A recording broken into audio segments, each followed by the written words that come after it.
ప్రభునందు ప్రియమైన దేవుని బిడ్డలందరికీ కూడా మన ప్రభువైన యేసుక్రీస్తు నామములో వందనాలు తెలియజేసుకుంటున్నాను. ఈరోజు మరి ఫాదర్స్ డే.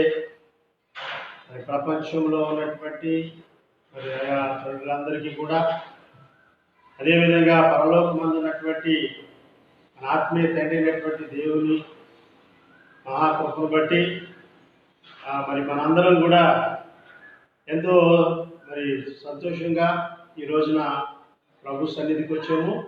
మరి వారందరికీ కూడా యేసుక్రీస్తు నామములో వందనాలు తెలియజేసుకుంటున్నాను. పిల్లరా, మరి ఈరోజు ఫాదర్స్ డే అంటే మరి తండ్రుల యొక్క దినోత్సవం అని మరి ఆయా దేశాల్లో, ప్రపంచ దేశాలన్నీ కూడా మరి ఎంతో సంతోషంగా జరుపుకుంటున్నారు. మరి పిల్లలు వారి యొక్క తండ్రులకు మరి శుభాకాంక్షలు తెలియచేసేవాడున్నారు.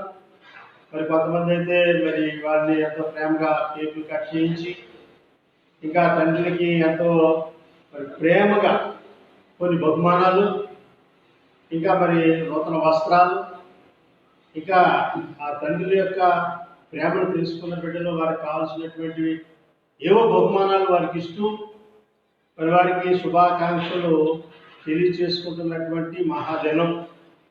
అదేవిధంగా ఈరోజు ప్రభు యొక్క దినము.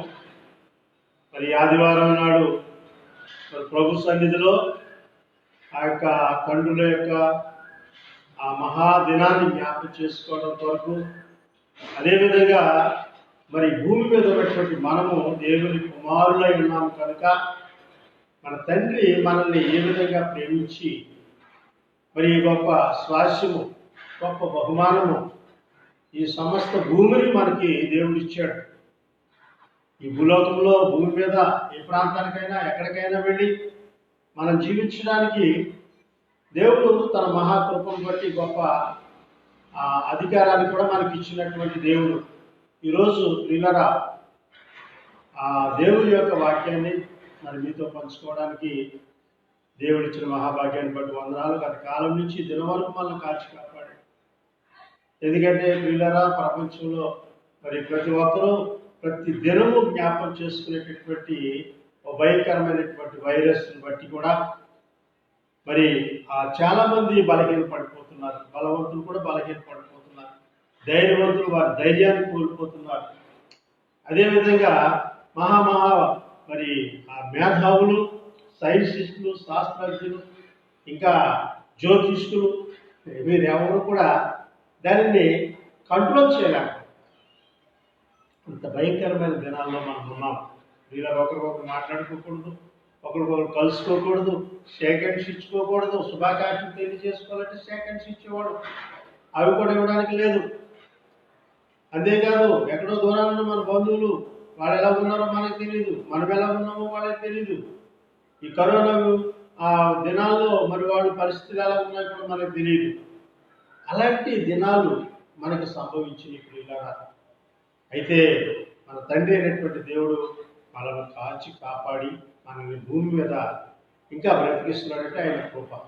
ప్రార్థన చేసుకుందాం. సర్వాధికారి పరిశుద్ధుడా, మహోన్నతుడా, మీ ఉన్నతమైన నామానికి వందనాలు చెల్లించుకుంటున్నాం ప్రభువా.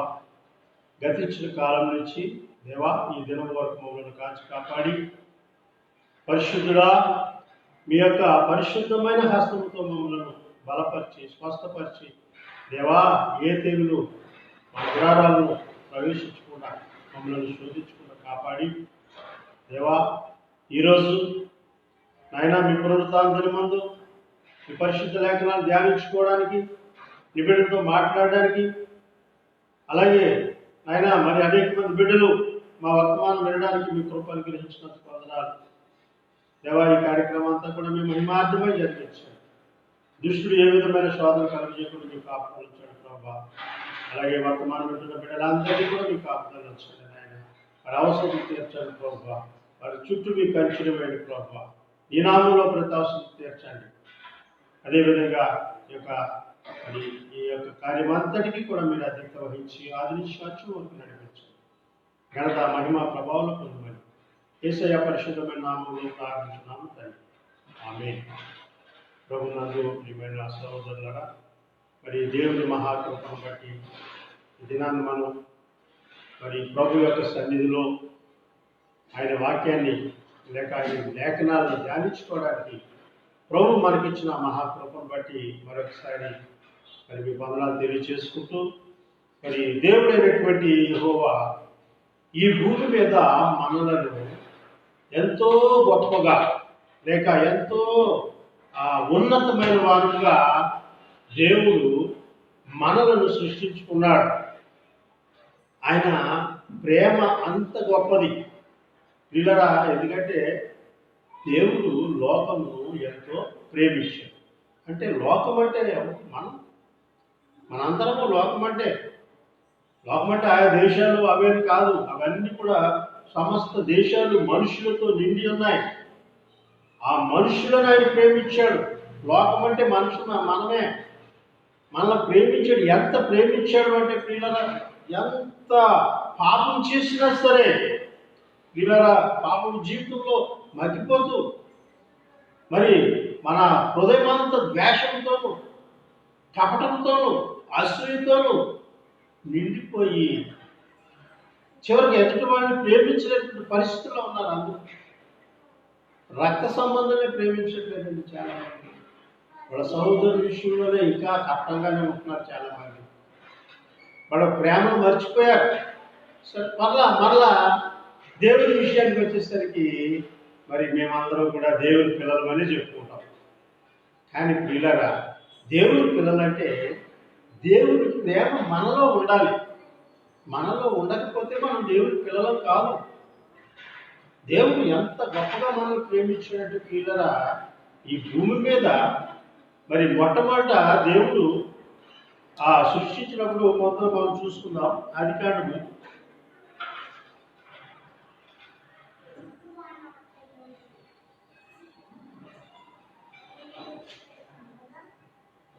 1వ అధ్యాయం 26వ వచనం మనం చూసుకున్నట్లయితే, దేవుడు మన స్వరూపమందు మన పోలిక చొప్పున నరులను చేయుదుము, వారు సముద్రపు చేపలను ఆకాశ పక్షులను సమస్త భూమి మీద ప్రాకు ప్రతి జంతువులు ఏలుదురు కాకని పలికెను.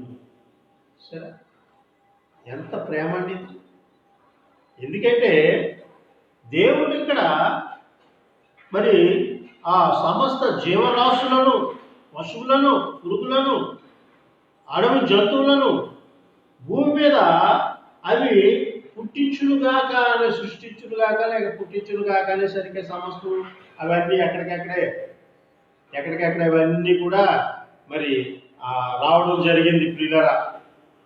ఆ భూమి మీద కలుగుగాకంటే కలిగిపోయినాయి అవన్నీ కూడా. దేవుడు వాటి ఆ జాతుల ప్రకారంగా అవన్నీ కూడా అడవి మీద ఉంటున్నాయి, అడవిలో నివసిస్తున్నాయి. అవి కలుగులు కాకంటే కలిగినాయి కాబట్టి వాటికి భేదాలు ఏమీ లేవు. వాడికి ఇది తల్లి తండ్రి, ఈ మన కన్న తల్లి కదా లేకపోతే మన కన్న తండ్రి కదా అని ఏమీ లేదు. వాటికి జంతువులు కానీ, చేపలు కానీ, ఆ పక్షులకు కానీ, పురుగులకు కానీ వీటికి ఏమీ లేవు. చెట్లకు కానీ వాడికి తల్లిదండ్రులు ప్రేమ లేదు. వాడికి నా తల్లి ఉంది, నా తండ్రి ఉన్నాడనే భేదం ఏమీ లేదు వాటికి. కానీ మన విషయానికి వచ్చేసరికి దేవుడు ఆయన పోలిక, మన పోలిక, మన స్వరూపము. సరే, అందుకే మనం ఆ దేవుడికి మన స్వరూపంతోనే దేవుడిని బొమ్మలేసుకుంటా ఉంటాం. అందులో మన స్వరూపము మన పోలిక అనేసరికి మనం ఏం చేస్తున్నామంటే మహాదేవుణ్ణి మరి ఆ యేసుక్రీస్తు వారిని ఇంకా మరి వారందరినీ కూడా మనం మన పోలికే వేస్తాం అక్కడ. కానీ ఆ తండ్రి అయినటువంటి దేవుడికి అసలు పోలిక అనేది లేదు. ఆయన ఒక ఆత్మ. అందుకే దేవుడు ఆత్మ కనుక ఆయనను ఆరాధించుకోవాలి. ఆత్మతోను సత్యముతోను ఆరాధించాలని ప్రియమైనటువంటి వాళ్ళరా, ఇక్కడ వాటిని సృష్టించిన తర్వాత ఆయన ఏమన్నాడు? సమస్తమైనటువంటి భూజంతువులను మరి పక్షులను అలాగే చేపలను వాటన్నిటినీ కూడా వారు ఏం చేయాలంట?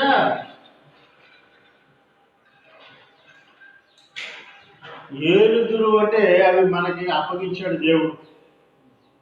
తండ్రి ప్రేమ అంటే అదే. సమస్తము మనకు అప్పగించేసాడు. ఆయన సృష్టి సమస్తము మనకి ఫ్రీగా ఇచ్చేసాడు ఆయన. అంత ప్రేమ ఉంది. పిల్లల ఆత్మీయ తండ్రి ఆయన. మరి శరీర సంబంధమైన తండ్రులు కూడా వారి పిల్లల కోసం వారి ప్రాణాలు ఇచ్చే తల్లిదండ్రులు ఉంటారు. వాళ్ళని ప్రాణం కంటే అధికంగా ప్రేమించే తల్లిదండ్రులు ఉంటారు. వాళ్ళ కోసం చాలా బాధలు పడతారు. విదేశాలు కూడా తిరుగుతారు పిల్లల భవిష్యత్తు కోసం. ఎక్కడెక్కడికో వెళ్ళిపోతూ ఉంటారు. సంపాదించుకొచ్చి బిడ్డలకి ఏదో ఒక భాగ్యాన్ని సంపాదించి పెట్టాలి, కూడబెట్టాలి. వాళ్ళు మనలా కాకుండా మనకంటే భాగ్యవంతులుగా ఉండాలి, మనకంటే బలవంతులుగా ఉండాలి, ధనవంతులుగా ఉండాలి.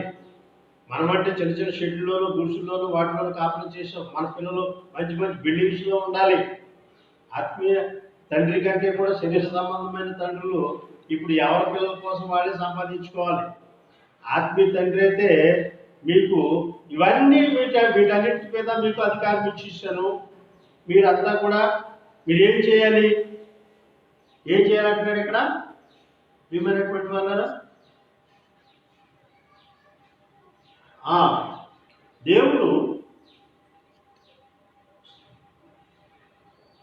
దేవుడు తన స్వరూపం మందు నన్ను సృజించెను. దేవుని స్వరూపం మందు వారిని సృజించెను. స్త్రీగాను పురుషులుగాను వారిని సృజించెను. దేవుడు వారిని ఆశీర్వదించెను. ఎట్లనగా మీరు ఫలించి అభివృద్ధి చెంది విస్తరించి భూమిని నిండించి దాన్ని లోపరుచుకొనుడి. సరే, మీరు ఏం చేయాలంటే ఇక్కడ మీరు విస్తరించాలి, అభివృద్ధి చెందాలి. ఈ భూమి అంతా నిండిపోవాలి. సరే, భూమి అంతా నిండిపోవాలంట, లేక్కడ గాడి లేకుండా. కాబట్టి పిల్లరా, మరి ఇప్పుడు ఈ దినాల్లో అందరూ కూడా భూమి అంతా కూడా నిండిపోయి సరే కోటాను కోట్లు అయిపోయారు జనాభా. ఎక్కడికెక్కడ అన్ని కోట్ల జనాభా ఉన్న కూడా తండ్రి యొక్క ప్రేమ ఇంకా మనలను విడిచిపెట్టలేదు. ఇంకా మనం ప్రేమిస్తూనే ఉన్నాడు కదండి. పిల్లలు వారి పిల్లలు పిల్లలు పిల్లలు పిల్లలు పెరుగుతూనే ఉన్నారు.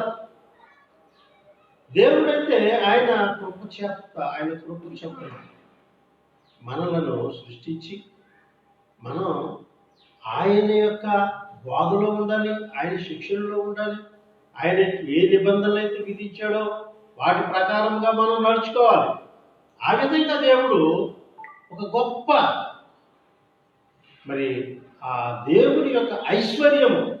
సరే, మనం ఈ యొక్క పిల్లగా ఈ సమస్త భూలోకాన్నే కాదండి, తర్వాత పరలోకాన్ని కూడా మనము స్వతంత్రించుకోవాలి. అలాంటి గొప్ప ఆశీర్వాదము దేవుడు మనకి కలుగు చేశాడు. కాబట్టి ప్రియులరా, దేవుని వాక్యము మనకి ఇచ్చినటువంటి గొప్ప భాగ్యం ఏమిటంటే ఆయన మనకి ఆత్మీయ తండ్రిగా ఉన్నాడు. ఇప్పుడు శరీర సంబంధమైన ఈ తండ్రులు కూడా వారి పిల్లల్ని ఆ విధంగా ప్రేమించాలి అని కోరుకుంటున్నాడు. ఆయన ఏ విధంగా ప్రేమించాలని కోరుకుంటున్నాడంటే ఎఫెసీ పత్రికలు అంటాడు, తండ్రులారా మీ పిల్లల్ని ప్రభు యొక్క శిక్షలోను బోధలోను వాళ్ళు పెంచాలి. అంటే లోక సంబంధమైన వాటి విషయంలో కాదు, శరీర సంబంధమైన విషయంలోనే కాదు, ఆత్మ సంబంధంగా కూడా వాళ్ళు పెంచాలి. శరీర సంబంధమైనటువంటి బోధలు కేవలం ఇక్కడ వరకే పరిమితంగానే ఆత్మ సంబంధమైన బోధలు ఇహమందులు పరమందులు కూడా వాళ్ళు మరి గొప్ప యోగ్యులుగా ఉంటారని దేవుడు గొప్ప ఆలోచన, అలా ఆయన ఆలోచనకర్త కాబట్టి ఆయన గొప్ప ఆలోచన మన కొరకు చేసి వీళ్ళగా మరి ఆయా జాతుల ప్రకారము మరి ఆయా ప్రాంతాల ప్రకారం, సరే ఒక్కొక్క దేశంలో ఒక భాష ఉంటుంది, మనుషులు కూడా వాళ్ళ రూపాల్లో వాళ్ళ యొక్క పద్ధతులు రకరకాలుగా ఉంటాయి. కానీ దేవుడు మరి ఏ రూపంలో చేసాడు మనల్ని మనం ఆలోచిస్తే మనం ఇండియాలో మనం ఒక రూపంలో ఉంటాము, మరి ఆఫ్రికాలో ఒక రకంగా ఉంటారు, ఇక అమెరికాలో ఒక రకం. ఒక్కొక్క దేశంలో ప్రజలు ఒక్కొక్క రకంగా ఉంటున్నారంటే దానికి గల కారణం ఏంటంటే వాళ్ళు దేవుడు సృష్టించాడు ఆ విధంగా. అలాగే ఆ జలచరాలు చేపలు కూడా అంతే. ఆ చెరువుల్లోనూ వాటిలో చేపలు వేరే, సముద్రంలో అయితే మనకు తెలియని జాతులు అనేకమైన చేపలు ఉంటాయి. కాబట్టి ప్రియమైనటువంటి వాళ్ళారా, ఇక్కడ మనం చూసినట్లయితే మన హృదయములు లేక మన ఆత్మలు అన్నీ కూడా దేవుని దృష్టిలో సమానం. సరే, ఏ దేశంలో ఉన్నవాడైనా కూడా వాడి ప్రాణం పోయింది అనుకోండి, శరీరము నిష్ప్రయోగం. కాబట్టి మనం చాలా జాగ్రత్తగా ఉండాలి. మన శరీరము నిష్ప్రయోజనమైనది. అది ఎంతకాలం ఉపయోగపడుతుందో మనకు తెలియదు. 100 సంవత్సరాలు, 50 సంవత్సరాలు, 60 సంవత్సరాలు, 70 సంవత్సరాలు, ఇప్పుడు కూడా 100 సంవత్సరాలు దాటి జీవించిన వాడు ఉన్నారు. వాళ్ళ శరీరం వాళ్ళకి సహకరించింది, వాళ్ళు జీవిస్తున్నారు. అలాగే మనిషి ఎంతకాలం జీవించినా కూడా మొదట తన పిల్లలను మంచి మార్గంలో నడిపించాలని దేవుని వాక్యం బోధిస్తుంది. చూడండి, సామెతల గ్రంథం మనం చూసుకున్నట్లయితే అక్కడ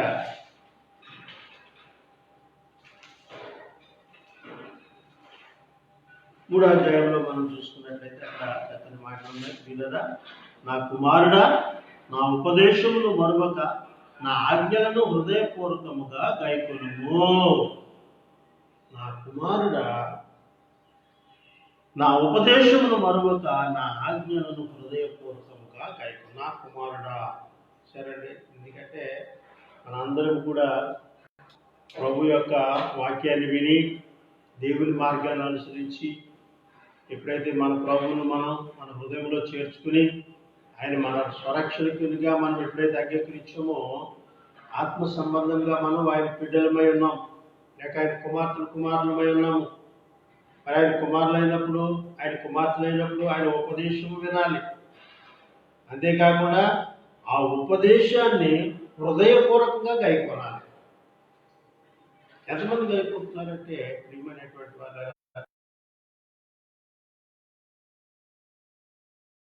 పోతాడని కాదు, ఈ భూలోకం మీద వాడు కూడా అభివృద్ధి చెందుతాడు, వర్ధిల్లుతాడు. కానీ పరలోకానికి వెళ్ళడానికి అతను ఏ విధమైనటువంటి అర్హత కూడా కలిగి ఉంటాడు, దాన్ని కోల్పోతాడు.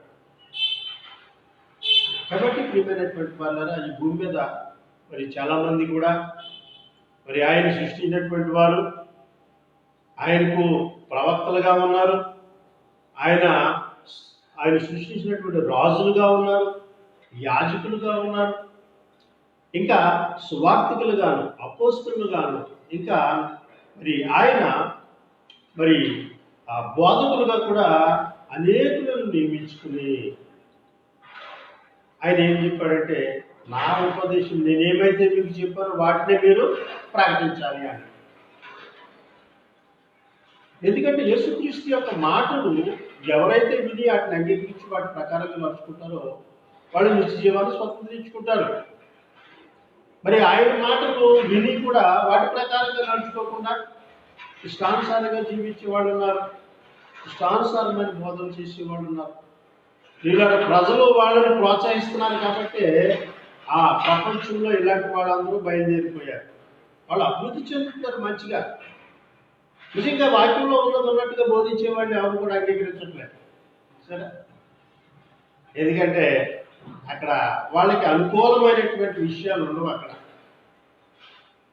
ఇక్కడైతే ఎలాంటి విషయాలు ఉన్నాయి, చాలా అనుకూలమైన విషయాలు ఉన్నాయి వాళ్ళ దగ్గర. మనమందరం కూడా ఏ విధంగా జీవించినా, ఎలా జీవించినా ఇంకా దేవుడు మనకు క్షమించేస్తాడు అనుకుంటా ఉంటారు. సరే, ఒక్కొక్క పద్ధతి ప్రకారంగా వాక్యాన్ని ప్రకటిస్తూ మనుషులను భ్రష్టు పట్టించేస్తున్నారు వీళ్ళరా. కానీ జ్ఞానము అనేది వీళ్ళరా మనం గ్రహించుకోవాలి. దేవుడు మనకి ఒక మంచి సంపూర్ణమైన జ్ఞానం ఇచ్చాడు. మనం పిచ్చోడుగా చేయలేదు, మనం పిచ్చోడుగా పుట్టించలేదు. మనల్ని చూసారా, పిచ్చోడుగా పుట్టిస్తే అనేక దేశాలు, తెలియని భాష తెలియని దేశాలు వెళ్తున్నారు చాలామంది. అక్కడ హ్యాపీగా కొన్ని సంవత్సరాల నుండి సంపాదించిన మరలా మన దేశానికి వచ్చేస్తున్నారు. అంటే జ్ఞానం గలవాడే గొప్పవాడే అన్నాడా అంటే మనము ఎక్కడ ఎలా జీవించాలో, ఎలా బ్రతకాలో ఇవన్నీ మనం తెలుసుకుంటున్నాం. కానీ ఆత్మ సంబంధమైన దాని దగ్గరికి వచ్చేసరికి దాన్ని మనం గ్రహించుకోలేకపోతాం. మన తండ్రి అయినటువంటి దేవుడు మనకి ఇచ్చినటువంటి గొప్ప ఆశీర్వదకరమైన మాటలు ఏంటంటే, పిల్లరా అవి దీర్ఘాయువును సుఖజీవంతో గడుచు సంవత్సరంలో శాంతిని నీకు కలగచేయను. సరే, దీర్ఘాయువు దేవుడు భూమి మీద నీకు ఎంత ఆయుష్ ఇచ్చాడు అంతకాలం కూడా నీవు హాయిగా బ్రతికేస్తావు. సుఖ జీవముతో గడుచు సంవత్సరంలో. సరే, సుఖ జీవం అంటే దేవుడు మనకిచ్చినటువంటి ఆ సమృద్ధి మనకు సరిపోతుంది, దాని ద్వారా మనం జీవించగలుగుతాం. కానీ విస్తారమైనటువంటి ఆ సంపద కోసం మరి ఎన్నో రీతులుగా చాలా మంది ప్రయత్నాలు చేసి గొప్పవాళ్ళు కావాలనుకుంటున్నారు. కోట్లు కోట్లు కోట్లు కోట్లు సంపాదించుకుంటూ చివరికి ఆ కోట్లకు విలువ లేదు. సంపాదించే కొద్ది డబ్బుకు విలువ ఉండదు. ఏ సంపాదన లేనటువంటి వాడికి 1,00,000 రూపాయలు దొరికింది అనుకోండి, మహా ఆనందం అయిపోతాడు. 1,00,000 రూపాయలు దొరికిందంటే అవి బాబా ఎంత గొప్ప డబ్బు వచ్చేసింది నాకు అనుకుంటాడు. మరి అలాగే దోచుకునే వాళ్ళు ఉంటారు. వాడికి ఎంత డబ్బు వచ్చినా కూడా వాడికి కడుపు నిండదు, ఎంత డబ్బు వచ్చినా కూడా తృప్తి ఉండదు. ఏదో విధంగా సంపాదించాలి. ఇంతే. ఈ సమస్తమును కలుగు చేసిన దేవుడిని మర్చిపోతాడండి. సమస్తము ఇచ్చిన దేవుడిని విడిచిపెట్టేస్తాడు. కాబట్టి ప్రియమైనటువంటి వాళ్ళ తండ్రి యొక్క ఉపదేశాన్ని వినాలి. సరే, నా కుమారుడా నా ఉపదేశమును మరొకము. సరే, నువ్వు ఆ దీర్ఘాయుష్మంతుడిగా ఉండాలి, సుఖంగా జీవించాలి. సంవత్సరం వెంబడి సంవత్సరం, సంవత్సరం వెంబడి సంవత్సరం చూడాలి. మరి దేవుని ఉపదేశాన్ని నువ్వు విని ఆ ఉపదేశానుసారంగా నువ్వు నడుచుకుంటే ఈరోజు దేనికి భయపడాలి? కరోనాకు కూడా నువ్వు భయపడాల్సిన అవసరం లేదు. సుఖజీవంతో గడుచు సంవత్సరాలు దీర్ఘాయురాన్ని నీకు ఇచ్చానన్నప్పుడు నువ్వు ఇంకా భయపడాల్సిన అవసరం ఎందుకు వచ్చిందంటే, నువ్వు వాటి ప్రకారంగా నడుచుకోవట్లేదు అంతే. సరే, ఆయన ఉపదేశం వింటున్నావు కానీ ఈ చెవి అమ్మట వింటున్నావు, చెవంట విడిచిపెట్టేస్తున్నావు అంతే. సరే, ఉపదేశం యొక్క సారం ఏమిటంటే, పిల్లరా మనలను ఇహలోక సంబంధమైన ఈ యొక్క గొప్ప భయంకరమైన ఆలోచన నుంచి, మరణం నుంచి తప్పించి దేవుని రాజ్యానికి నడిపించేటటువంటిది. నీ బ్రతుకు దినాలన్నీ కూడా సంపాదించాలనుకోవడమే కాదు, దేవుని సంపాదించుకోవడానికి ప్రయత్నం చేయాలి. ఎంతకాలం మనం పడిన ప్రయాసము, శ్రమ మరి అది వృధా అయిందో, లేక అది మనకి లేక మనకి ఒక స్వాస్థ్యంగా నిలబడిందో మనకి తెలియదు. కానీ దేవుడు ఇచ్చినటువంటి స్వాస్థ్యము నిత్యము ఉండేటటువంటిది, దాన్ని మనం సంపాదించుకోవాలి. సరే, ప్రియులుగా మరి సుమారుగా 2-3 నెలల నుంచి దేవుని సన్నిధిలో ఆరాధించడానికి ఆరాధన లేదు. మరి ఆరాధన లేనప్పుడు కనీసం ఇలాంటి మెసేజ్లు, ఎందుకంటే ఆరాధన వాళ్ళు పొందలేకపోతున్నారు ఈ వైరస్ వల్ల. కాబట్టి కనీసం ఈ మాటలన్నా విని వాళ్ళు దేవుని సన్నిధిలో అనుకోగా ఉంటారు, లేక స్వస్థ బుద్ధి కలిగి ఉంటారు, ప్రేమపూర్వకంగా ఉంటారని మనం బోధిస్తున్నాం. వాళ్ళు వింటున్నారో లేదో మనకు తెలియదు. కాబట్టి వినాలి. వినడం వల్ల విశ్వాసం కలుగుతుంది. రోమ 10:17 అంటాడు, వినుట వల్ల విశ్వాసం కలుగును, వినుట క్రీస్తుని గురించిన మాటల వలన కలుగును. ప్రియులరా, ఇవన్నీ మన కొరకే. ఈ మహాజ్ఞానము ఎవరి కొరకంటే మన కొరకు దాచబడిన జ్ఞానం అంటే. డబ్బులు దాచుకోవడం అనుకోండి, అది ఏదో రీతిగా ఖర్చు అయిపోద్ది, లేకపోతే ఎవరో దోచుకుపోవడం జరుగుద్ది. ఎవరో దొంగలు వస్తున్నారు, ఇంట్లో పెడతారు, బ్యాంకుల్లో పెడితే బ్యాంకుల్లో కూడా కొట్టేస్తున్నారు. అర్థమైందా? మనకి తెలియకుండానే మన డబ్బు దోచుకెళ్ళిపోతున్నారు. కానీ మరి ఇంట్లో ఉన్న దోచుకుపోతే దొంగలు పట్టుకుపోవడం అనుకుంటాం, కానీ బ్యాంకులో ఉన్నదే వెళ్ళిపోతుంది అనుకోండి, మనకు తెలుస్తుందా? ఎవరు పట్టుకుపోవడం మనకు తెలియదు.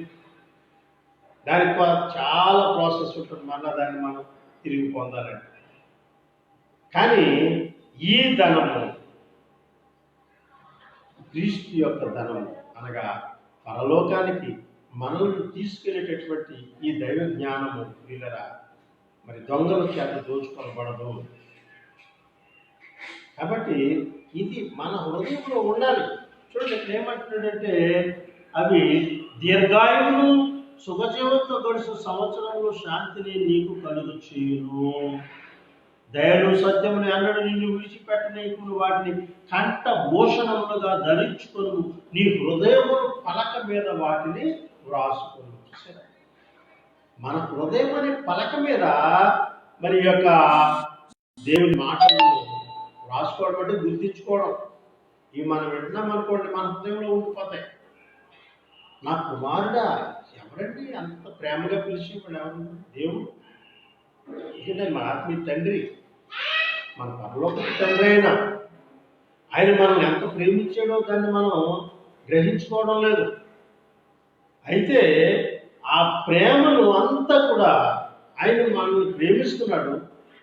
మనల్ని ఏం చెప్పాడంటే, నేను ఎవరినైతే మీకోసం పంపించానో భూలోకానికి ఆయన మీద విశ్వాసం ఉంచాను. సరే, ఇక్కడ యోహాను సువార్త 3:16 ఏమంటాడంటే, దేవుడు లోకమును ఎంతో ప్రేమించెను కాగా ఆయన తన అద్వితీయ కుమారునిగా పుట్టిన వాని యందు విశ్వాసం ఉంచు ప్రతి వాడు నశింపక. అద్వితీయ కుమారుడు ఎవరు? ప్రభు అయిన యేసుక్రీస్తు. సరే అండి, అందరికంటే కూడా అద్వితీయుడు ఎవరంటే ప్రభు అయిన యేసుక్రీస్తు. ఎందుకంటే ఆయన మన పాపముల నిమిత్తం, మన దోషముల నిమిత్తము ప్రియులారా ఆయన శరీరాన్ని నలగొట్టబడి ఎంతో శ్రమపడి హింసలు పొంది ఆయన సిలువలో మరణించి, మరి ఆ యేసు ప్రభు వారు సిలువలో మరణించి మరలా సమాధి చేయబడి మూడో దినమున లేపబడి మరి పరలోకానికి వెళ్ళినటువంటి ఆ ప్రభువునందు ఎవరైతే, ఆ క్రీస్తునందు ఎవరైతే విశ్వాసం ఉంచుతారో వాడికే నిత్యజీవం. ఆ నిత్యజీవం పొందబోయేటటువంటి వాడు ఎంత జాగ్రత్తగా ఉండాలి పిల్లరా. ఇంకా గొప్ప మాట ఒకటి ఉంది. అసలు ఏమంటున్నాడంటే, మనల్ని ఎంత చక్కని బిడ్డలుగా ఆయన ప్రేమిస్తున్నాడంటే పిల్లరా, ఎఫెసీయులకు రాసినటువంటి పత్రిక 5వ అధ్యాయము 1వ వచనాన్ని మనం చూసుకున్నట్లయితే ఇక్కడ ఒక మాట అంటాడు, కావున మీరు ప్రియులైన పిల్లల వలె. ఎలాంటి పిల్లలు? ప్రియులైన పిల్లలుగా ఉండాలంట. మనం తండ్రిగా మన పిల్లల్ని ప్రేమిస్తున్నాము, మన పిల్లల్ని పెంచుతున్నాము, మన పిల్లలకు ఒక మంచి వాళ్ళ కష్టంలో, వాళ్ళ శ్రమలో, శోధనలో కూడా మనం పాలు పొందుతూ. చూడండి, మన పిల్లలకి ఏదైనా శ్రమ వచ్చిందనుకోండి, మనం ఎంత బాధపడిపోతామంటే చాలా బాధపడిపోతాం. అసలు ఈ భూమి మీద వాళ్ళు పడుతున్నటువంటి శ్రమకి, లేక వాళ్ళు పడుతున్నటువంటి బాధకి పిల్లల మనం అసలు నిద్ర పట్టదు, ఆహారము భుజించలేము. అలాంటి భయంకరమైనటువంటి శోధనలు అనుభవిస్తాం పిల్లల కోసం. మనం చనిపోయిన పర్లేదు, మన పిల్లలు బ్రతుకుండాలనుకుంటాం మనం. అలాగే మరి ప్రభు యేసుక్రీస్తు కూడా మనం బ్రతుకుండటం కోసం ఆయన చనిపోయాడు. సరే, మనం బ్రతకాలి, నిత్యజీవం పొందాలని ఆయన సిలువలో మరణించాడు. ఏ సిలువలో మరణించాడండి? మ్రాను మీద మేకులతో దిగ్గొట్టబడి, సరే, రక్తము కారినంతగా మరణించినటువంటి గొప్ప దేవుడు ఆయన ఎందుకు విశ్వాసం ఉంచాలంటున్నాడు. ఆయన మనల్ని ఎలా ఉండాలని కోరుకున్నట్టు ప్రియులైన పిల్లల వలె దేవుని పోలి నడుచుకోండి. సరే, మన ప్రియులైన పిల్లలుగా ఉండాలి. ఎవరి పోలి నడుచుకోవాలి? దేవుని పోలి నడుచుకోవాలి. మామూలు విషయం ఆ దేవుని పోలి నడుచుకోవడం అంటే. దేవుని పోలి నడుచుకోవడం అంటే మాట్లాడండి. ఈ భూమి మీద బ్రతకడం అంటే దేవుని పోలి నడుచుకోవడం అంటే మాట్లా. యేసు ప్రభువు ఏమీ ఆశించలేదు. ఆయన ఈ భూమి మీద జీవించినంతకాలం దేన్ని ఆశించలేదు. ఆయన శిష్యులు కూడా ఏం చెప్పాడు? మీరు ఎక్కడికైనా వెళ్ళారనుకో, ఓ సంచి కానీ జోలి కానీ ఏం పట్టుకెళ్ళొద్దు, మీరు మామూలుగానే వెళ్ళండి, చేతి కర్ర కూడా తీసుకెళ్లాల్సిన అవసరం లేదు. సరే, మీరు మామూలుగా వెళ్ళిపోండి అంతే, ఓ జత బట్టలు కూడా పట్టుకెళ్ళాల్సిన అవసరం లేదు. అంటే మరి ఎంత తగ్గింపు ఉండాలో ఆలోచించండి. ఇక్కడ మీరు ఎక్కడికి వెళ్తే అక్కడికి మీకు ఆదరణ కలుగుతుంది అన్నాడు. అంటే మిమ్మల్ని ఆదరించే వాళ్ళు ఉన్నారు, వాళ్ళు నేను ఏర్పాటు చేశాను. అంతేగాని మీరు ఏదో సమస్తము దొరుకుతుందని చెప్పేసి దోచుకోవడానికో కాదు మీరు వెళ్ళేది అని అక్కడ ఒక చక్కని బోధ వాళ్ళు చేసి పంపించాడు ఆయన. మీరేమి కూడా ఆశించకూడదు. పిల్లలకి తండ్రి చెప్పినటువంటి మాటలు అవి. సరే, పిల్లలు ఈరోజు నా ప్రియమైనటువంటి వాళ్ళారా, మరి ఏ స్థితిలో ఉన్నా ఏ రీతిలో ఉన్నా కూడా తండ్రి పిల్లలను అంత ప్రేమిస్తున్నాడు. ప్రియులైన పిల్లలుగా ఉండాలని కోరుకుంటున్నాడు ఆయన. ప్రియులైనటువంటి వారిగా ఉండాలంటే దేవునికి. మనమేమో మన పిల్లల్ని ప్రేమిస్తాం తప్ప మన తండ్రిని గురించి మనం ఆలోచించట్లేదు. మన పిల్లలు కూడా అంతే. నీ తండ్రి అయినటువంటి దేవుని నీ గురించి నువ్వు ఆలోచించకుండా, నీ పరలోక తండ్రి గురించి నువ్వు ఆలోచించకుండా, నీ పరలోక తండ్రిని నువ్వు ప్రేమించకుండా నీ ఇష్టానుసారంగా జీవిస్తే మరి నీ పిల్లలు కూడా నిన్ను ప్రేమించరు. మరి నువ్వు దేవుని ఎడల నువ్వే నిర్లక్ష్యంగా ఉంటే నీ తర్వాత నీ పిల్లలు. చాలా మంది తండ్రులు దినాల్లో పిల్లల విషయంలో నిర్లక్ష్యం చేసి, ప్రియమైనటువంటి వాళ్ళరా వాళ్ళు నిర్లక్ష్యం చేసి ఏమైపోతారంటే పిల్లలు పాడు చేసుకుంటున్నారు. తమ పిల్లల్ని వాళ్ళే పాడు చేసుకుంటున్నారు. కొంతమంది పిల్లలు ఎదుటే ఆ డ్రింక్ చేస్తూ ఉంటారు. వాళ్ళు ఎదురుకుండా వాళ్ళ దగ్గర పెట్టుకుని డ్రింక్ చేస్తూ ఉంటారు. మరి వాళ్ళు ఏమి నేర్చుకుంటున్నారు ఇక్కడ? వాళ్ళ తండ్రి దగ్గర ఏమి నేర్చుకుంటున్నారు? డ్రింక్ చేయడం నేర్చుకుంటున్నారు ఇక్కడ. అలాగే కొంతమంది తండ్రులు అయితే మోసకరమైనటువంటి మాటలు, ఎవరిని ఏ విధంగా మరి మోసం చేయాలో, ఏ విధంగా మనం ఆ గొప్పవాడు అయిపోవడానికి మోసం చేసి బతకాలో, ఇలాంటి విషయాలన్నీ కూడా పిల్లలు ఎదురు మాట్లాడుకుంటారు. వాళ్ళు కూడా వాళ్ళ పిల్లలు కూడా అదే జీవితాన్ని ప్రారంభిస్తున్నారు. కానీ ప్రియమైనటువంటి వాళ్ళరా, మరి దేవుని యొక్క ఆలోచన, దేవుని యొక్క మరి ప్రణాళిక ఏమిటంటే మనము ప్రియులైన పిల్లల వల్లే ఉండాలి. మనం కూడా మన పిల్లలు ప్రియులైన పిల్లల్లా ఉండాలనుకుంటాం. మన పిల్లలు మనకంటే గొప్పవాళ్ళు ఉండాలనుకుంటాం. సరే, కానీ ఆ యొక్క పిల్లల్ని ఈ విధంగా ఉండాలని అనుకుంటాం. కానీ వాళ్ళ దగ్గర ఏం చేయాలో ఏం చేయకూడదో ఆలోచన మనలో నుంచే వస్తుంది. చూడండి, మన పిల్లలతో మనం మోకరించి ప్రార్థన చేయడం అలవాటు చేసామనుకోండి, ఆ సమయానికి వాళ్ళు మనతో పాటు మోకరించి ప్రార్థనలో ఏకీభవిస్తారు. వాక్యాన్ని మనం చదువుతూ మన పిల్లలు కూడా వాక్యాన్ని చదువుతూ ఉంటారు. మనం ఏ విధంగా జీవితాన్ని జీవిస్తున్నామో దాన్నే వాళ్ళు అవలంబిస్తారు. మన తండ్రి అయినటువంటి దేవుడు మనకిచ్చినటువంటి గొప్ప ఆజ్ఞ ఏంటంటే, పిల్లరా నా కుమారుడా నా ఆజ్ఞలను గైకొను. సరే, ఆయన ఇచ్చినటువంటి ఆజ్ఞను గైకొనాలి. నీ దేవుడైన ప్రభువును నీ పూర్ణ హృదయం, నీ పూర్ణ శక్తితో ప్రేమించాలి. నిన్ను వల్ల నీ పొరుగు వారిని ప్రేమించాలి. నీ తల్లిదండ్రులను సన్మానించాలి. నీ సహోదరులను ప్రేమించాలి. నీ రక్త సంబంధాలు విడిచిపెట్టుకోకూడదు. ఇవన్నీ దేవుని యొక్క ఆజ్ఞలు. వాటన్నింటినీ మనం వాటి ద్వారా నడుచుకోవాలి ప్రియమైనటువంటి వాళ్ళరా. లేకపోతే చూడండి, ఇవాళ ఒకరోజు ఫాదర్స్ డే అని చెప్పేసి తండ్రికి విషయం చెప్పేసి తర్వాత ఆ తండ్రికి సరైనటువంటి మర్యాద ఇవ్వకుండా, ఆ తండ్రిని ప్రేమించకుండా, ఆ తండ్రికి ఆ అవసరతలో మరి పిల్లలు సహకరించకుండా నిర్లక్ష్యం చేసేవాడు కూడా ఉంటారు. వాళ్ళు ఒకరోజు వాళ్ళకి ఏదేదో చేస్తారు తప్ప తర్వాత ఆ తండ్రి గురించి చెప్పరు. కానీ ఆ తండ్రి లేకపోతే ఈ భూమి మీదకి వాళ్ళు ఎలాగొచ్చారు? శరీర సంబంధమైన తండ్రి వాళ్ళ కోసం ఎన్ని బాధలు పడ్డాడు. వాళ్ళు ఈ రోజు ఈ స్థితిలో ఉన్నారంటే ఆ పిల్లల కోసం తండ్రి ఎంత శ్రమ పడ్డాడో. సరే, అందుకే యేసుక్రీస్తు శరీర విషయంలో శ్రమ పడ్డారు, కానీ ఆత్మ విషయంలో మాత్రం ఆయన ఆత్మీయమైనటువంటి జీవితం కంప్లీట్ చేశారు. మనం ఈ శరీర సంబంధమైన జీవితాన్ని జీవిస్తూ ఆత్మ సంబంధమైన వాటి విషయంలోకి వచ్చిన బలహీనం అయిపోతున్నాం. దాన్ని కంప్లీట్ చేసుకోలేకపోతున్నాం. దాన్ని కంప్లీట్ చేసుకున్నాం అనుకోండి, ఇప్పుడు అందరినీ ప్రేమిస్తాం. సరే, ఎప్పుడైతే ఆత్మ సంబంధమైన జీవితాన్ని అర్థం చేసుకున్నామో మన బంధువుల్ని, మన స్నేహితుల్ని, మన రక్త సంబంధుల్ని, మరి మనం ఆ సంఘంలో ఉన్నటువంటి ప్రతి సహోదరుని మనం ప్రేమించగలుగుతాం. మన పిల్లల్ని ప్రేమించగలుగుతాం. సరే, చాలామంది పిల్లల్ని ప్రేమించరు, నిర్లక్ష్యం చేస్తారు. పాపం వాళ్ళ జీవితమే వాళ్ళు చూసుకుంటారు. అలాంటి తల్లిదండ్రులు కూడా ఉన్నారు పిల్లలు. కానీ వాక్యానుసారంగా జీవించేటటువంటి తండ్రి తన పిల్లలను ఆ వాక్యానుసారమైన జీవితాన్ని వాళ్ళకి నడిపిస్తారు. పెద్దవాళ్ళు అయినప్పుడు దాని నుంచి తెలుగుకోవడానికి.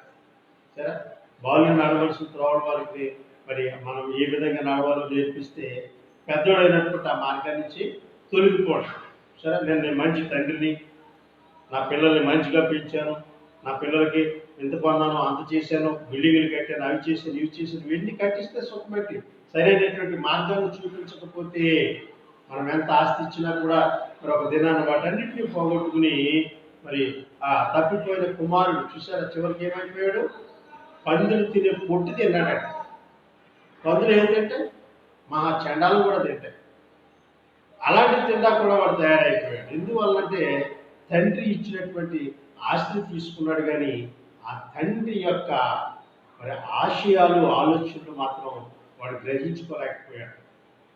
కాబట్టి ప్రియమైనటువంటి వాళ్ళ తండ్రి మార్గంలో ఎవడైతే నడుస్తాడో వాడు ఆ తండ్రిని అనుసరించి నడిచినటువంటి వాడు ఇహలోక సంబంధమైన, పరలోక సంబంధమైనటువంటి వాటిని కూడా స్వతంత్రించుకోగలడు. మనం ఏం చేస్తున్నాం, మనం ఎక్కడ చూస్తున్నామంటే ఏం చేస్తున్నామో మనకే తెలియట్లేదు. వాక్యం చదువుతున్నాము, వింటున్నాం, కానీ దాన్ని గ్రహించుకోలేకపోతున్నాం. అదే లోక సంబంధమైనటువంటి విషయాన్ని ఏదైనా చెప్పామనుకోండి, అది మాత్రం మా హృదయంలో ఉండిపోతుంది. ఏ విధంగా సంపాదించుకోవాలి, ఈ విధంగా చేస్తే అది వస్తుంది, ఇది వస్తుంది అని మాయ మాటలు చెప్పారనుకోండి, వాళ్ళకి పడిపోతూ ఉంటారు. చాలామంది మోసగాళ్ళు ఆ విధంగానే మోసం చేస్తున్నారు. మీరు 1000 రూపాయలు కడితే నెలలో 1,00,000 అయిపోతుంది, లేదా 2 లక్షలు అయిపోతుంది అని చెప్పేసరికి అందరూ కట్టేసేసి వాడిని గొప్పవాళ్ళు చేసేస్తున్నారు. సరే, ఆ విధంగానే కూడా ప్రియమైనటువంటి వాళ్ళరా చాలామంది కూడా వాక్యాన్ని అది ఉన్నట్టుగా బోధిస్తే ప్రియులరా వాళ్ళు కూడా అపోస్తుల వలె లేక యేసుక్రీస్తు వలె ఈ భూమి మీద ఏముండదు. వాళ్ళు ఏం సంపాదించారంటే వాళ్ళ ఆశ్రయాలు ఉన్నాయా భూమి మీద? అపోస్తులు మరి లేక యేసుప్రభు వారు సంపాదించిన ఆస్తులు ఎక్కడన్నా ఉన్నాయంటే ఏమీ లేవు. ఆయన ఆస్తి ఎవరు? యేసుప్రభు వారి యొక్క ఆస్తి అంటే మనమే ఆయన స్వాస్థ్యము. విలువ పెట్టి కొనబడిన వారు ఎవరంటే మనమే, దేవుని పిల్లలు. మీరు ఏంటో వేస్ట్ వాడు, వ్యర్థమైన వాడు అనుకుంటున్నారు, కానీ విలువ పెట్టి కొనబడిన వాడు. ఏ విలువ అంటే రక్తము, ఆయన స్వరక్తము. సరే, దేవుడు తన స్వరక్తం ఇచ్చి సంపాదించిన తన సంఘం పుస్తకాలు 20 అధ్యాయంలో ఉంటుంది. దాని గురించి ఆయన స్వరక్తం ఇచ్చి సంపాదించినటువంటి సంఘము, ఆ సంఘానికి పరిశుద్ధాత్మను ఆయన కావలిగా ఉంచాడు. ఈ రోజుల్లో ప్రతి ఒక్కరు కూడా పరిశుద్ధాత్మ అంటారు. పరిశుద్ధాత్మ అంటే అది మామూలు విషయం కాదు. పరిశుద్ధాత్మను పొందాలంటే మారు మనసు కావాలి. అంతేగాని ఎవరికి పడతారో పరిశుద్ధాత్మ వచ్చేది. పరిశుద్ధాత్మతో నేను మాట్లాడుతానంటాడు ఒక్కొక్కరు. పరిశుద్ధాత్మతో మాట్లాడేవాడి దగ్గర వెనకాల ఏముండదు, పరిశుద్ధాత్మే ఉంటుంది వాడి దగ్గర. వాడి వెనకాల కోట్లు, లక్షలు లేక వారి వేల మంది జనాంగం ఉన్నాడంటే వాళ్ళ దగ్గర పరిశుద్ధాత్మ కాదు ఉండేది అక్కడ. కానీ ప్రజలు ఏమనుకుంటారంటే అక్కడే ఏదో ఉందనుకుంటారు, కానీ అక్కడ ఏమీ ఉండదు. చివరికి ప్రియులరా మనం కూడా త్రోవ తప్పిన గొర్రెల వలె అయిపోతాం తప్ప ఇంకేమీ ఉండదు. కానీ ఇక్కడ భక్తులైనటువంటి యోహాను గారు ఒక మాట అంటాడు. యోహాను రాసినటువంటి ఆ పత్రిక 2వ పత్రికలో మనం చూసుకుంటే, ప్రియులరా మీరు ఈ రోజున దేవుని యొక్క ఆలోచనల ప్రకారం నడుచుకున్నారనుకోండి, ఆ దేవుని యొక్క ఆలోచనలు ఏంటంటే ప్రియులరా యేసు ప్రభువు ఈ భూమి మీదకి వచ్చి ఎన్నో రకాల బోధనలు చేశాడు. ఆ బోధనలో నిలిచి ఉండాలంటున్నాడు. 9వ వచనంలో ఏమంటున్నాడంటే క్రీస్తు బోధయందు నిలిచి ఉండక. దేవుని యొక్క వాక్యము ఆయన ప్రవక్తల ద్వారా ఆ మహాజ్ఞానం ద్వారా మాట్లాడేటువంటి విషయాలు మనం చూసినట్లయితే అక్కడ ఏమంటారండి, వీళ్ళ నా ఉపదేశాన్ని మనవద్దు, అవి నీ హృదయంలో ఉంచుకోవాలి, నీ హృదయంలో ఉంచుకుంటే దీర్ఘాయునిస్తాయి అంటున్నాడు. మరి ప్రస్తుత పరిస్థితిలోకి వచ్చేసరికి ఇప్పుడు మనం రక్షణ మార్గంలో ఉన్నాం. ఈ రక్షణ మార్గంలో ఉన్నటువంటి వాడు గ్రహించుకోవాల్సింది ఏమిటంటే క్రీస్తు యొక్క బోధ కాదా అని మనం గ్రహించాలి. క్రీస్తు బోధలో నిలిచి ఉండాలి. ఎందుకంటే యేసుప్రభు ఆయన స్వరక్తం ఇచ్చి మనలను సంపాదించుకున్నటువంటి గొప్ప దేవుని కుమారుడు ఆయన. ఆయన ఇప్పుడు మహాదేవుడు. ఎందుకంటే ఈ భూమి మీద మనుషులు అనుభవించలేనటువంటి మహాబాధలు అనిపించినటువంటి వాడు కనుక ఇక్కడ ఏం చెప్తున్నాడంటే ఆయన బోధ ఎందుకు నిలిచి ఉండగా దాన్ని విడిచిపెట్టి ప్రతి వాడు దేవుని అంగీకరించిన వాడు. క్రీస్తు బోధను విడిచిపెట్టేసి ఎవడైతే ఉంటాడో, క్రీస్తు బోధను ఎవరైతే అంగీకరించాడో వాడు దేవునినే అంగీకరించినటువంటి వాడు. ఎందుకంటే యేసు ప్రభు వారు ఆయన మాట వినాలి. అందుకే మరి ఆ కొండ మీద దేవుడు వారికి చూపినటువంటి విషయాన్ని మనం జ్ఞాపకం చేసుకుంటే అక్కడ ఒక మాట, ఒక శబ్దం వస్తుంది, ఈయనే నా ప్రియ కుమారుడు, ఈయన మాట వినాలి.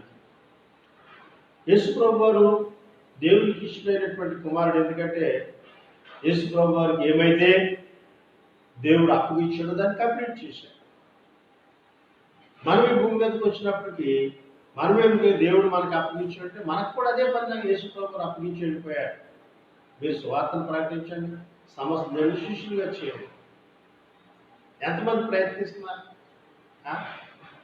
చూడండి, మీరు ఒక 1000 రూపాయలు కట్టి ముగ్గురిని జాయిన్ చేస్తే 3000 వస్తాయి, 10 మందిని జాయిన్ చేస్తే 10,000 వస్తాయని చెప్పారు అనుకోండి, ఇక రేపు దివారాత్రులు ఆ పనిలోనే ఉంటాం.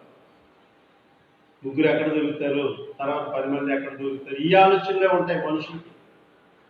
మరి అదే ఒక ముగ్గురు మనుషులు దేవునికి సన్నిధికి మీరు నడిపిస్తే పరలోకంలో ఆ విస్తారమైన ధనం మీరు సమకూర్చుకుంటారంటే నువ్వు ఎక్కడ దొరుకుతారండి మాకు, అసలు ఎవడున్నాడంటే పట్టుకోవడానికి, ఎవడు పడితే ఎక్కడ పడితే అక్కడికి వెళ్ళిపోతున్నారు, ఇలాంటి మాటలు వస్తాయి. అక్కడ అదే 1000 రూపాయలు వస్తాయి మీకు అన్నాం అనుకోండి, పరుగున వెళ్ళిపోతా ఉంటారు. పలానా చోట మీకు ఏదైనా దొరుకుతుందంటే అది ఎంత దూరమైనా సరే, ఎంత భారమైనా సరే వెళ్ళిపోతారు తప్ప, అదే దేవుని వాక్యం అంటే వాళ్ళు తీసుకెళ్ళాలి, ప్రిపేర్ చేసి మళ్ళీ మనం తీసుకెళ్ళి అక్కడ తీసుకెళ్ళి అక్కడ కార్యక్రమం అయితే మళ్ళీ తీసుకొచ్చి లేకుంటేనే వస్తారు. మళ్ళీ అక్కడ ఏమైనా భోజనం పెడతారా, లేకపోతే ఏమన్నా బహుమానం ఇస్తారా, ఇలాంటి మాటలు తప్ప ఉచితముగా అనుగ్రహించబడేటువంటి దేవుని వాక్యాన్ని వాళ్ళు గ్రహించుకోలేకపోతున్నారు. ఇది పరలోక సంబంధమైనది తెలుసుకోలేకపోతున్నారు. అందుకే వీళ్ళ క్రీస్తు బోధ ఎవరు బోధించట్లేదు. కానీ ఇక్కడ వాక్యం చెప్పినట్టు క్రీస్తు బోధ ఎందుకు నిలిచి ఉండిన వాడు దేవుడు కూడా అంగీకరించిన వాడు. అయితే వీళ్ళరా తండ్రిని కుమారుని అంగీకరించేవాడై ఉన్నాడు. ఎవరైతే ఆ బోధ ఎందుకు నిలిచి ఉంటాడో వాడు తండ్రిని కుమారుని అంగీకరించేవాడై ఉన్నాడు. మరి అయితే ఈ బోధను ఎవడైనా మరి మీ వద్దకు తీసుకుని రాకుండా కదండి, ఎవరైనా కూడా ఈ బోధన తేగ మీ వద్దకు వచ్చిన వారిని వెంట చేర్చుకొనవద్దు. క్రీస్తు బోధ కాకుండా వేరే బోధలు ఉన్నాయి. సరే, వేరే బోధలు అంటే వాడి ఇష్టానుసారమైన బోధలు. యేసుప్రభు గారు చెప్పాడు దైవ గ్రంథంలో ఉపవాసం ఎలా చేయాలి కదండి. ఉపవాసం ఎలా చేయాలి? నువ్వు ఉపవాసం చేసినట్టే ఎవ్వరికి తెలియకూడదు. ఉపవాసం చేసినప్పుడు నీ ముఖము వికారం చేసుకోవద్దు అన్నాడు. కానీ నేను ప్రతి ఆదివారం తర్వాత మిగిలిన దినాలన్నీ ఉపవాస ప్రార్థనలు కాదు, ఉపవాస పండుగలు పెట్టేస్తున్నా. పండుగ అంటే ఏంటంటే, పండుగ అంటే ఉత్సాహంగా సంతోషంగా చేసుకునేది. మరి ఉపవాసం చేసిన వాడు ఎలా ఉంటారు? వికారంగా ఉంటాడు. కానీ వీళ్ళు ఎలా కట్టిన దాన్ని ఒక పండుగ, ఉపవాస పండుగలు. మరి వాటిని మరి ఎంత చక్కగా కటౌట్స్లు అవి పెట్టేసేసి మరి వాళ్ళు ఎంతో ఉత్సాహంగా ఉపవాస ప్రార్థనలు ఉత్సాహంగా చేస్తారు. ఇలాంటి బోధలు కావాలి మనుషులకి. కానీ క్రీస్తు యొక్క బోధ ఏమిటంటే పిల్లరా, ఇలాంటివి కాదు. ఆ బోధ యందు నిలిచి ఉండని వాడు మీ ఇంటికి వస్తే అసలు వాడికి ఆ నమస్తే లేక వందనాలు చెప్పొద్దు. మీ భాషలో ప్రైజ్ ద లార్డ్ లేదంటే ప్రైజ్ ద లార్డ్ అనొద్దంట. చాలా మంది ఎక్కువ ఇదే చెప్తూ ఉంటారు, ప్రైజ్ ద లార్డ్. మీరు వాళ్ళు కలుసుకున్నప్పుడు వందనాలు చెప్పమని బైబిల్ చెప్పి ప్రైజ్ ద లార్డ్ అంటారు కదండి. అది వాళ్ళ ఇష్టం, అది దానికి మనం ఏం చెప్పలేము. అదే చెప్పొద్దు అంటే అది చెప్పినటువంటి వాడు వాడి దుష్ట క్రియలలో మీరు పాలువాళ్ళు అయిపోతారు. సరే, వాడు ఎలాగ వదిలేసాడు క్రీస్తు పోదా, అలాంటి వాడు నీ దగ్గరికి వస్తే ఓ దొంగడు వచ్చాడు అనుకోండి, దొంగడు మన ఇంట్లో పెట్టుకుంటామా? ఒక చెడ్డబుద్ధి గలవాడు ఉన్నాడు, వాడు మన ఇంట్లో చేర్చుకుంటామా? కానీ పిల్లరా, వాళ్ళకంటే ప్రమాదమైన వాడు ఈ క్రీస్తు బోధం కానటువంటి వాడు. అలాంటి వాడిని మన హృదయంలో చేర్చుకున్న లేక మన ఇంట్లో చేర్చుకుంటే వాడి దుష్ట క్రియలలో మనం పాల్వాడైపోతాం. వాడి దుష్ట క్రియలో మనం పాల్వాడమైపోతే పరలోక రాజ్యాన్ని పోగొట్టుకున్నట్టే. సరే, నువ్వే సంపాదించుకున్నావు చాలండి. ఏం సంపాదించాము, ఎన్ని బాధలు పడ్డాము. సంపాదించేదానికంటే మనం ఆలోచిస్తే మనం పడినటువంటి శ్రమలే కనబడతాయి. ఎందుకంటే విస్తారమైన చేపలు కనపడుతున్నాయి, కానీ దాని వెనక ఎంత శ్రమ ఉంది ఆలోచించం మనం. విస్తారమైన ఆస్తి కనబడుతుంది, దాని వెనకాల ఎంత శ్రమ, ఎన్ని బాధలు, ఎన్ని పాటలు పడ్డాం. పిల్లల విషయంలో మళ్ళీ అయితే మన కుటుంబ విషయంలోనూ కుటుంబానికి దూరం అయిపోయి ఎన్నో బాధలు. కుటుంబానికి దూరం అయిపోయి సంవత్సరాలు ఉంటారండి. మరి ఎలా ఉంటారో నాకు తెలియదు, కానీ ఒక నెల రోజులు ఉండలేకపోయాను నేను. నా పిల్లల్ని, నా భార్య, నా కుటుంబాన్ని విడిచిపెట్టి ఒక్క నెల రోజులు ఒక ప్రాంతానికి వెళ్ళి ఉండలేకపోయాను నేను. సరే, అది మొదలుకొని అంతే ఎడబాటు. ఇప్పటి వరకు నా పిల్లలు కానీ నా కుటుంబాన్ని కానీ ఇప్పుడు విడిచిపెట్టలేదు.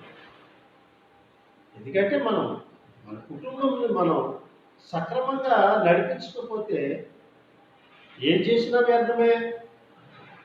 దేశ విదేశాలను సంపాదించుకొచ్చినా వ్యర్థమే, ప్రయాసపడడం వ్యర్థమే. పిల్లలు అనుకుంటాం మనం ఒక దినము మన కుటుంబాన్ని విడిచిపెట్టినా కూడా ఆ సంతోషాన్ని కోల్పోతామండి. ఒక రోజు మన కుటుంబంలో వారి సంతోషాన్ని కోల్పోయామంటే జీవితకాలంలో దాన్ని మనం సంపాదించుకోలేము. ఆలోచించుకోవాలి. ఎక్కడెక్కడో తిరుగుతూ ఉంటారు నెలల తరబడి, సంవత్సరాల తరబడి. 5 సంవత్సరాలు అక్కడ ఉన్నామండి, ఇక్కడ ఉన్నామండి, సంపాదించారు దేనికోసం అంటే అన్ని సంవత్సరాలు కూడా నీ బిడ్డల ప్రేమకు దూరం అయిపోయావు, నీ కుటుంబానికి దూరం అయిపోయావు. సార్, నీ పిల్లలకు బోధించుకుంటే ఎక్కడో బోధించి నీ పిల్లలు అక్కడ ఏమైపోతుందో నీకు తెలియదు. 2-3 సంవత్సరాలు, 4-5 సంవత్సరాలు, 10 సంవత్సరాలు వదిలేసి కూడా ఉంటారు. వాళ్ళ పిల్లలు అక్కడ ఏమైపోతుందో నీకు తెలియదు. మంచిగా ఉన్నారనుకుంటారు అంతే, మనం పంపుతున్నాం, తింటున్నాను, ఉంటున్నాను అనుకుంటాం. కానీ పిల్లరా, నువ్వు పంపించే భోజనం అయితే చేస్తారు, కానీ ఇంకా వాడు నడవలసిన త్రోవలు అవి నీ తల్లిదండ్రులు బోధించాలి. అందుకే నా కుమారుడు, నీ తండ్రి చేయ బోధనలు, నీ తండ్రి చేయటువంటి ఉపదేశాలు మరవద్దంటాడు. సరే, తండ్రి బోధ కావాలి, తల్లి శిక్షణ కావాలి. ఇవన్నీ కూడా పిల్లలకి ఒక మంచి మార్గాన్ని చూపిస్తాయి. అప్పుడు ఒక మంచి తల్లిదండ్రులు అనిపించుకుంటాం. అంతేగాని పిల్లలు విడిచిపెట్టేసి, సమస్తం విడిచిపెట్టేసి ఎక్కడికి వెళ్ళిపోయి నేను మంచి తండ్రినండి, మా పిల్లలకు కూడా దాచి సంపాదించి ఏం సుఖం. నీ ప్రేమ దూరం అయిపోయిన తర్వాత నువ్వెంత సంపాదించినా కూడా వ్యర్థమే కదా. కాబట్టి పిల్లరా, మనం ఒక తండ్రిగా మన పిల్లల్ని ఆదరించమంటే వాళ్ళు మనం వెంబడించాలి. మనం వెంబడించడం అంటే మనం దొంగలమో, దౌర్భాగ్యులు, మోసగాళ్ళు, వ్యభిచారులు ఇలాంటివి కాదు వాడు వెంబడించేది. మన మంచితనము, మన ఉపదేశము, దేవుల్లో మనము ఏ రీతిగా జీవిస్తున్నాము వాక్యములో, అది మన పిల్లలు నడుచుకోవాలి. అప్పుడు వాడి కుటుంబం, వాడి పిల్లలు వాళ్ళని అనుసరిస్తారు. మన పిల్లలు మనల్ని అనుసరించకుండా వేరే మార్గం వాడి పిల్లలు చెడిపోతారు. మన మార్గం మంచిది కాబట్టి, మన చెడ్డ మార్గం అయితే వాళ్ళు నడిచినా కూడా వ్యర్థమే. ఇది మార్గము మంచిది. ఇది యేసు ప్రభువు, నేనే మార్గము, సత్యము, దేవుడు. ఆయన మార్గము సత్యము, ఆయన మార్గము జీవము. చూసారా, సత్యమైన మార్గము జీవానికి నడిపించే మార్గం. అది ఆయన ద్వారానే పరలోక రాజ్యానికి వెళ్ళగలుగుతాం. అలాంటి మార్గాన్ని మనం అవలంబించి దాటిని మన పిల్లలకు ఎప్పుడైతే నేర్పిస్తామో అప్పుడు ఆ రోజు ఫాదర్స్ డే అంటే వాడు మనల్ని ఘనంగా ఇచ్చే రోజు. నా పిల్లలకి ఇది నేర్పించానండి, నా పిల్లల్ని ఈ విధంగా నడిపించానండి చెప్తాము. మరి నీ పిల్లలు ఎలా ఉంటున్నారు? నీ పిల్లల్ని ఇంటికి తయారీకి రాకుండా, నీ పిల్లల్ని ఇంటికి రాకుండా, నీ పిల్లలు బయట ఎక్కడో పార్టీ చేసుకుని మందు తాగి తిని రోడ్లంటే పడిపోతూ ఉంటుంది గొప్ప. ఈ రోజులో చాలా మంది పిల్లలు ఆ కంట్రోల్ చేయలేకపోతున్నారు. అంతే, మేము గొప్ప తల్లిదండ్రులు బట్టి నేను పెంచాను అంటాడు. ఏం పెంచాడు? పంది కూడా పెంచుతుంది 10 మంది పిల్లలు, 10 పిల్లలు. ఒక్కటి కాదు, 2 కాదు, 10-15 పిల్లలు పెడుతుంది, పెంచుతూ ఉంటుంది పంది. అవి ఎక్కడికి వెళ్తాయి? బురదలోకి వెళ్తాయి. మరి నీ పిల్లలు పంది పిల్లలు పెంచినట్టు పెంచితే వాళ్ళు కూడా బురద సంబంధులు అయిపోతారు. మొదట నువ్వు ఆ బురదను విసర్జించి మరి శుభప్రదమైన స్నానం చేసి ఒక పరిశుద్ధమైన జీవితం నువ్వు జీవిస్తే నీ పిల్లలు నిన్ను అవలంబిస్తారు. అంతేగాని నేను పెంచాను 10 మంది పిల్లలు లేదా ఇచ్చాను కూడా శ్వాసం అంటే వ్యర్థమండి. శ్వాసం అవుతూ ఉండండి. ఎంచుకున్న మార్గము మంచిది, అది దేవుని మార్గం, పరలోకానికి నేర్పిస్తుంది. అదే మార్గాన్ని నీ బిడ్డలకు నేర్పించాలి. నీ బిడ్డలు అందులో నడిపించాలి. నేనేదో ఇంట్లోకి వచ్చి ఏదో తట్టాలు పడుతున్నాను రాలేదు, కానీ నా పిల్లలు ఇంజనీర్లు కావాలి, లేకపోతే నా పిల్లలు మంచి డాక్టర్లు కావాలి, నెలకి లక్షలు సంపాదించాలి, ఇలాంటి ఆలోచన కలిగి ఉన్నారు చాలా. నా పిల్లలు విదేశాలకు పంపుతున్నారు చాలామంది. సరే, విదేశాలకు పంపిస్తూ ఉంటారు. విదేశాలకు పంపించాల్సిన అవసరం లేదు. నువ్వు పర్ఫెక్ట్గా ఉంటే నీ పిల్లలు నీ దగ్గరే నేర్చుకుంటారు. నువ్వు సరే తండ్రి కాకపోతే అప్పుడు నీ దగ్గర నేర్చుకోలేరు, ఇతరుల దగ్గరికి పంపించాలి. అప్పుడు విదేశాలకు పంపించాల్సిన అవసరమే లేదు అసలు నీ పిల్లలు. మొదట మన శిక్షణ కావాలి మన పిల్లలకి.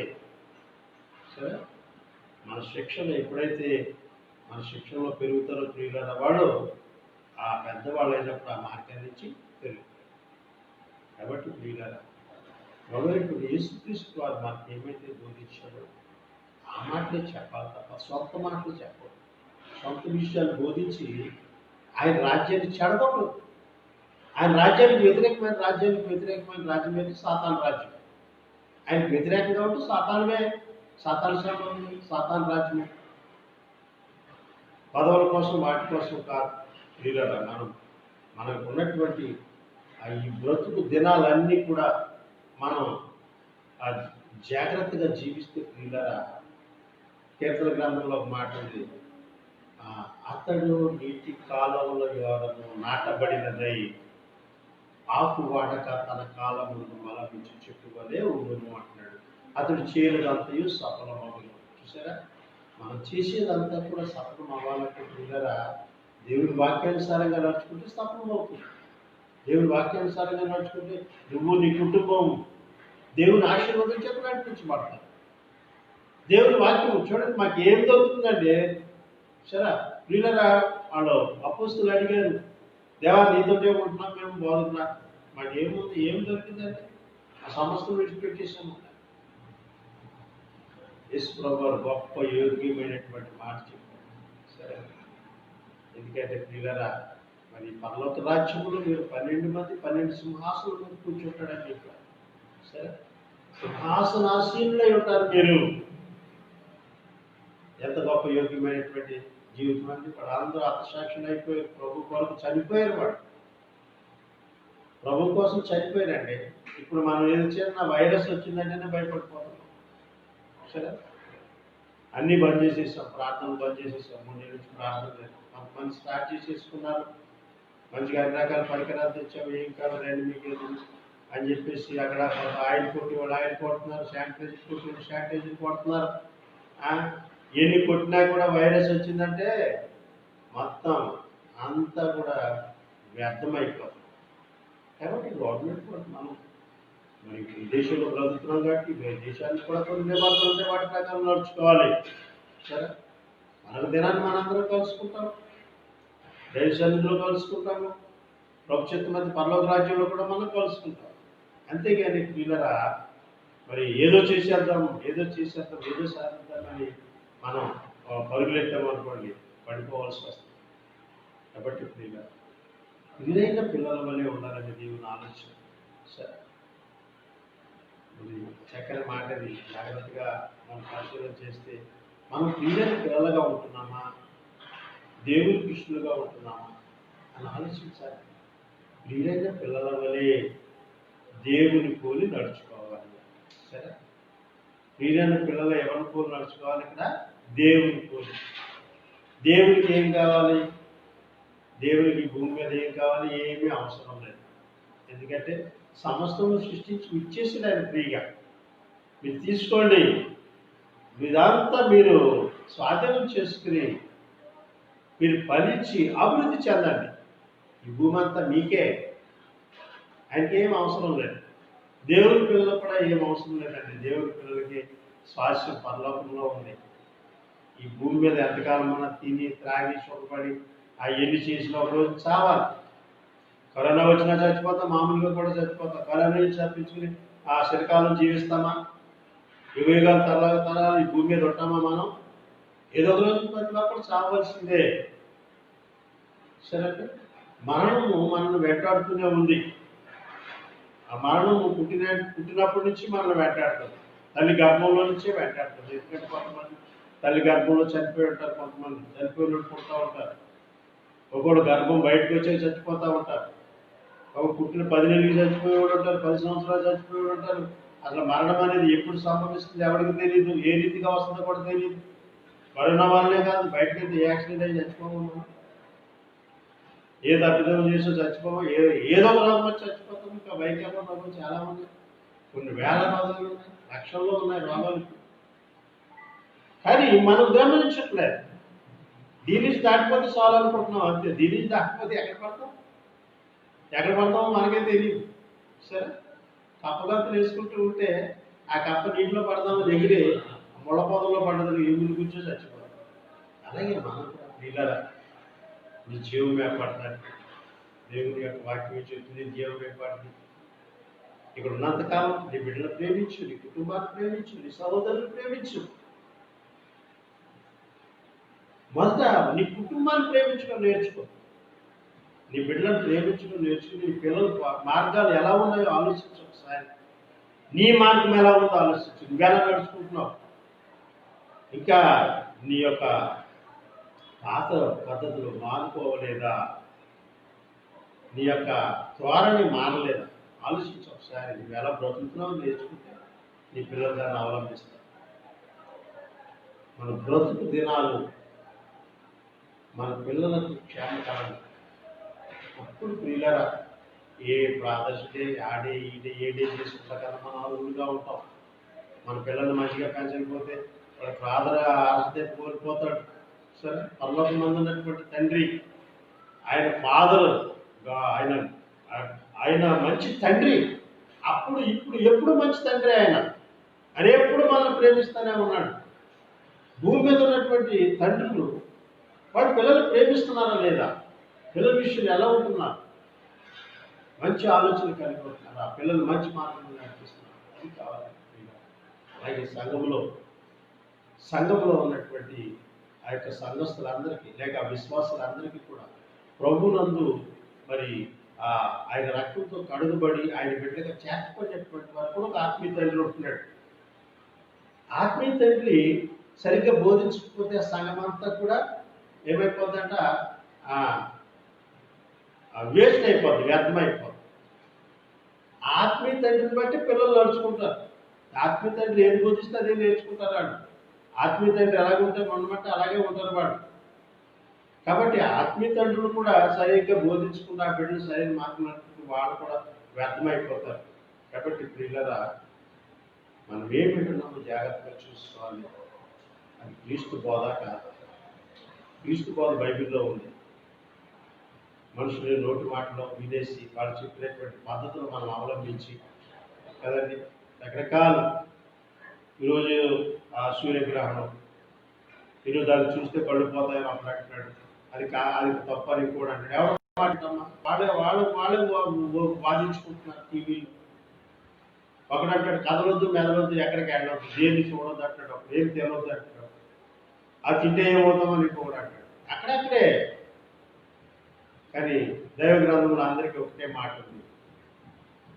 దేవుడు అందరికీ కూడా ఒకే ఆజ్ఞ ఇచ్చాడు. అదేమిటంటే మారు మనసు పొందాలి.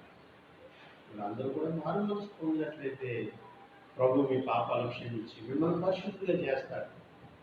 అప్పుడు మీరు ప్రియులైన పిల్లల వల్ల నడుచుకోవడానికి ఒక అవకాశం ఉంది. అంతే తప్ప ఇష్టానుసారంగా ఉండి ఇష్టానుసారమైన శాసనం చేస్తూ ఇష్టానుసారంగా జీవిస్తూ మీరు దేవుని పిల్లలు ప్రియులైన పిల్లలు అంటే నడవదు. కాబట్టి ప్రియులారా, మనమందున్నటువంటి మన తండ్రి ఆయన ఫాదర్.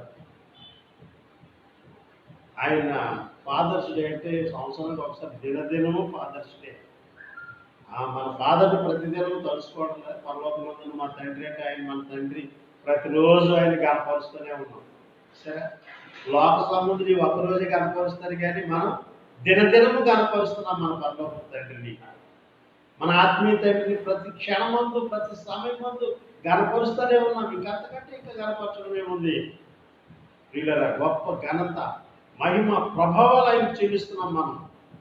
కాబట్టి ఆయన యుగాలు తరతరాలు తండ్రి అయినటువంటి దేవుడై ఉన్నాడు కనుక మహిమ ప్రభావంలో ఆయనకే మనం చెల్లించాలి. కాబట్టి ప్రియులారా, మరి మన తండ్రులు మనకి ఆ జీవ మార్గాన్ని మన తండ్రులు మనకు బోధించారా, లేక ఏ మార్గాన్ని మనకు బోధించారని మనం ఆలోచిస్తే ప్రియులారా, మరి మా తండ్రి గారు అయితే నాకు జీవ మార్గం ఏమీ బోధించలేదు. ఆయన ఇష్టానుసారంగా ఆయన జీవించినా కూడా నన్నైతే మంచి మార్గంలో అనగా ఆ మంచిగానే పెంచాడు.